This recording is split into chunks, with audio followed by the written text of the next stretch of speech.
warahmatullahi wabarakatuh. Pada kesempatan kali ini kita akan membahas materi yang sangat menarik, yaitu evolusi tumbuhan dari tumbuhan rendah ke tumbuhan tinggi. Kita juga akan mempelajari bagaimana hubungan kekerabatan tumbuhan dapat dijelaskan melalui konsep filogenetik dan taksonomi. Dengan memahami ini, kalian akan tahu bagaimana tumbuhan berkembang dari bentuk sederhana menjadi tumbuhan darat yang kompleks seperti yang kita lihat sekarang.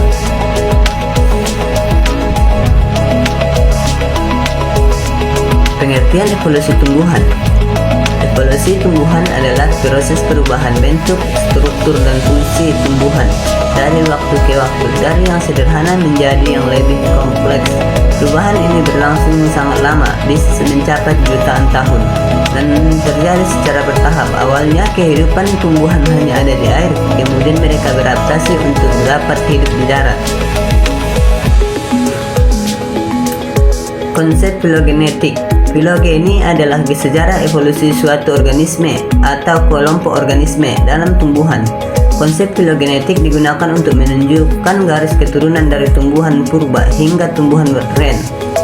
Dengan membuat pohon filogenetik, para ahli dapat mengetahui tumbuhan mana yang menjadi nenek moyang kompleks kelompok lain. Bagaimana kelompok tumbuh saling berhubungan? Urutan evolusi dari bentuk paling sederhana hingga kompleks. Contohnya adalah alga hijau yang hidup di air, kemudian muncul lumut, paku, dan tumbuhan berbiji. Masuk kita di bagian ketiga, yaitu evolusi tumbuhan. Secara umum, evolusi tumbuhan berlangsung dalam beberapa tahap besar. Yang pertama ada alga hijau atau tumbuhan rendah air.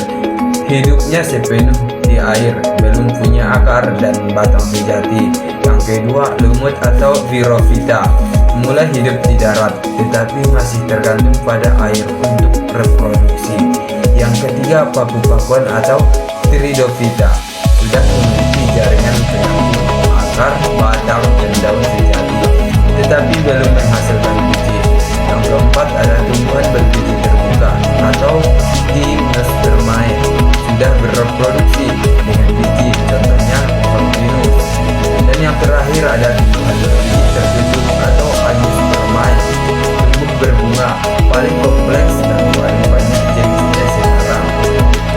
Perkembangan ini menunjukkan adaptasi terhadap kehidupan di darat, mulai dari kemampuan menyerap air, bentuk tubuh, hingga cara berkembang biak tanpa bergantung pada air. Yang terakhir masuk kita ke terkaitan takson.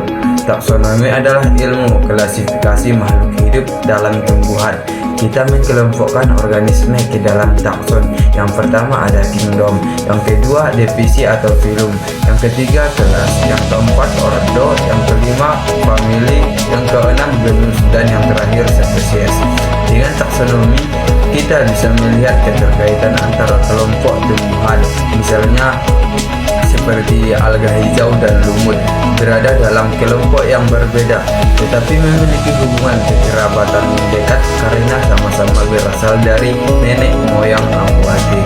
Yang kedua, paku atau Gymnospermae dan Angiospermae menunjukkan tingkat kompleksitas yang meningkat, namun masih satu garis keturunan besar. Jadi, keterkaitan takson membantu kita memahami urutan evolusi dan hubungan kekerabatan secara ilmiah. Jadi, itu tadi pembahasan dari evolusi tumbuhan dari tumbuhan rendah ke tumbuhan tinggi, menunjukkan proses adaptasi yang luar biasa. Melalui konsep filogenetik, kita memahami sejarah kekerabatan tumbuhan. Dan lewat taksonomi kita bisa mengelompokkan tumbuhan berdasarkan hubungan evolusinya, dari alga kecil di air hingga pohon besar, dari tumbuhan berbunga sampai semua adalah hasil evolusi panjang yang membentuk keanekaragaman tumbuhan yang kita nikmati sekarang.